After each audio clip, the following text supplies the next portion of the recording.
Jon Jones ne s'attendait certainement pas à faire le combat le plus difficile de sa vie en rentrant dans l'octogone contre Alexander Gustafsson, et pourtant, bien que personne ne le voyait avoir la moindre chance, le prétendant suédois allait faire une guerre comme personne contre le plus grand combattant de tous les temps. Quand ce combat est annoncé, nul ne le prend au sérieux, et personne ne croit en ses chances. Gustafsson est bon, Jones est imbattable. Gustafsson a battu l'ombre de Mauricio Rua, Jones est la raison pour laquelle Mauricio Rua n'est plus qu'une ombre. Il terrorise la division des poids lourds légers depuis son arrivée à l'UFC il y a 5 ans, et semble être véritablement invincible. Le point faible de Gustafsson est la lutte, et Jon est l'un des meilleurs lutteurs de l'histoire du sport. Alexander va se faire tuer. Jones est tellement confiant en sa victoire qu'il s'entraîne à peine, et le week-end avant le combat, il fait la fête et boit toute la nuit jusqu'au blackout complet.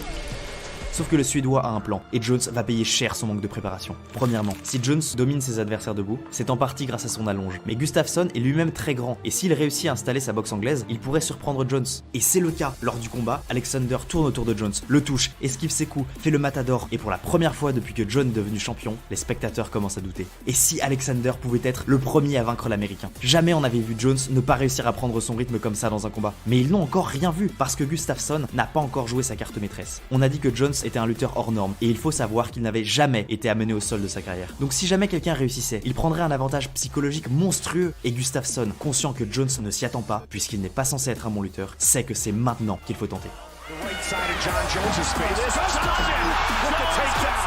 Si ça avait été n'importe quel autre adversaire, cet amené au sol réussi aurait suffi pour briser le mental de son opposant. Mais il s'agit de Jones. Certes, il ne semble pas savoir répondre, mais il prend simplement son temps. Alexander est une proie plus coriace que les autres, mais il n'en reste pas moins une proie. Jones cherche la faiblesse qui pourrait lui rendre le contrôle du combat. Il ne la voit pas pour le moment, mais il est patient. Il attend une ouverture que le Suédois laisserait entrevoir, et il vient d'en trouver une. En envoyant son jab, Gustafsson baisse la tête et la penche sur le côté. Un tout petit peu. Personne hormis Jones ne l'aurait vu, et encore moins su trouver une réponse. Mais il n'est pas le plus grand combattant de tous les temps pour rien.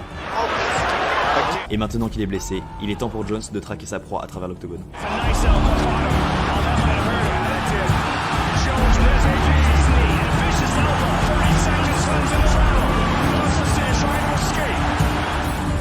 Ce coup de coude parfait a permis à l'Américain de remporter l'affrontement, mais